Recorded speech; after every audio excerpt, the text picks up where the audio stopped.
Asterisk 400s of years, a shadow hung over the quiet town of Belmont.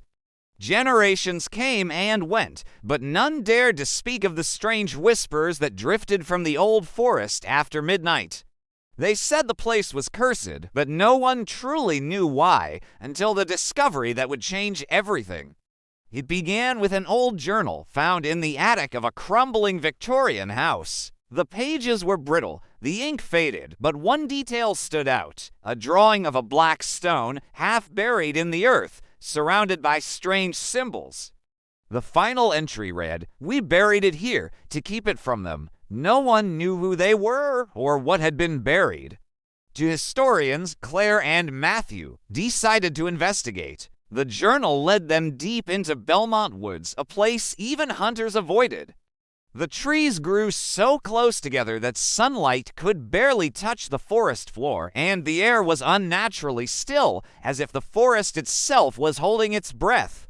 Hours passed before Matthew's foot struck something solid beneath the soil. They dug carefully until they uncovered a massive stone slab covered in markings that didn't match any known language. At its center was a carved handprint. Claire reached out to touch it. The ground trembled, and a deep, hollow sound echoed from below. Beneath the slab, they found a staircase descending into complete darkness. With only flickering flashlights to guide them, they made their way down into an underground chamber.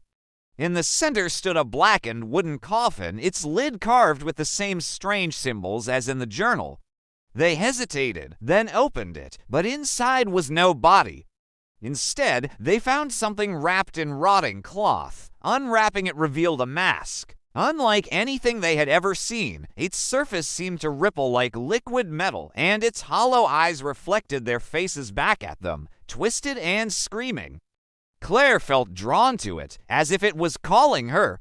Before Matthew could stop her, she lifted the mask and pressed it to her face.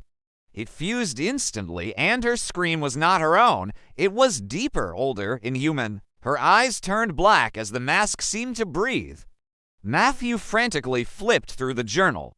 In earlier pages, he found the truth. The mask once belonged to the leader of an ancient cult that ruled this land centuries ago, a figure capable of controlling minds.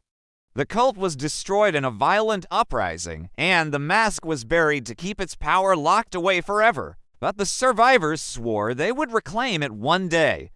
Summoning all his strength, Matthew ripped the mask from Claire's face.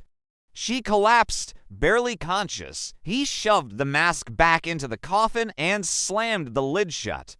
But as they raced up the stairs, the forest above began to shift. Branches reached down like hands, roots rose to trip them, and somewhere behind them, footsteps followed. They burst into daylight, gasping for breath, only to discover the journal was gone.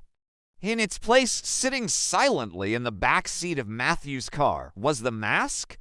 As he stared into its dark, empty eyes, a whisper slithered into his mind. "We were waiting for you." The dark secret had been buried for centuries. Now it was free.